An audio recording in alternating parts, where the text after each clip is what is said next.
Welcome back to Let's Do 2020, where we're keeping it together while the election falls apart. This week, news broke that Trump is spreading a terrible condition that is plaguing America. That's right, tax evasion. But somehow the story that Trump only pays $750 a year in income tax is only the third biggest story of this week. Trump was diagnosed with the coronavirus on Thursday night and was apparently given an experimental cocktail of medication, including bleach, warmer weather, and thoughts and prayers. Only kidding. He's getting the best medical treatment money can buy at Walter Reed Hospital, unlike the 200,000 Americans that have already died from coronavirus this year. I hope that $200 coupon he sent himself earlier covers everything. One of the scariest things about this diagnosis, though, is how both sides are handling it. Republicans think that somehow Democrats gave it to him. Democrats think that he's lying about it to get out of the debates. And undecided voters are still wondering if Hillary's emails have anything to do with it. Trump's diagnosis, though, has thrown the entire election and the entire country into chaos. And Americans are wishing him well, each in their own way. Let's Do 2020 has an exclusive look at the kind, healing words that were sent to the president this weekend. Please welcome senior well wishes correspondent Kristen Murray. Hey, Kristen. Thanks for having me, Becca. I got my hands on some of the get well cards people have been sending President Trump, and don't worry, I'm wearing gloves.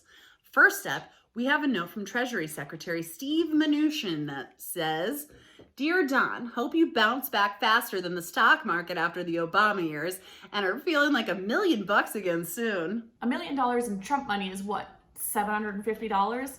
And Steve's no Walt Whitman.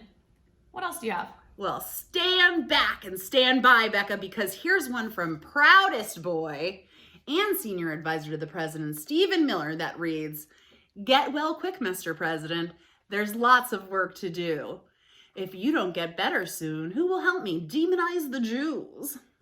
Well, that's very on brand. You know, if this whole fascism thing doesn't work out, I bet he could get a job at Hallmark. Next up, we've got a message from the president's very own son, Barron, who just tested negative for COVID. And it reads, "Hey, Dad, thanks so much. You taught me everything I know. But I can't take another 4 years. I hope they vote for Sleepy Joe." Guess the apple doesn't fall far from the tree. How about from the other side of the aisle? Of course, Becca, obviously, Dems are always rising above the fray, like this one from Speaker of the House, Nancy Pelosi, that reads, "I hate to see you sick. It's sad to see you ailing, but if you don't get better soon, your health won't be the only thing that's failing." Not a good sign for Amy. Terrible, truly. Here's finally a message from the late Herman Cain that reads, "Roses are red, violets are blue. Karma's a bitch, and so are you." Just kidding. That last one was from me. Thoughts and prayers. Woo! Kristen Murray, everyone. And now for some news that in normal years would be super important. The Department of Health and Human Services is currently trying to produce a $300 million ad campaign trying to brag about how Trump has handled the pandemic.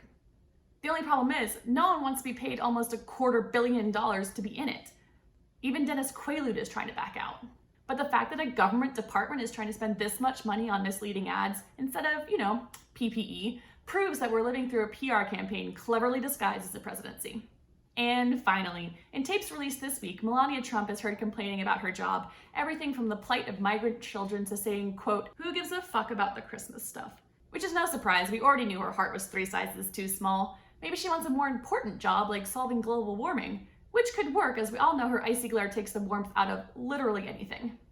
We also have the vice presidential debates to look forward to this week, in which Mike Pence will face his greatest fear, being alone in a room with 2 women, neither of which he calls mother.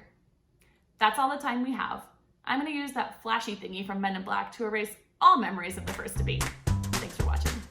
Because the question is, Justice, radical left. Will you shut up, man? Listen, who is on your list, Joe? This Who's is on your so list? Gentlemen, I think This we've is ended so this. He's going to pack the court.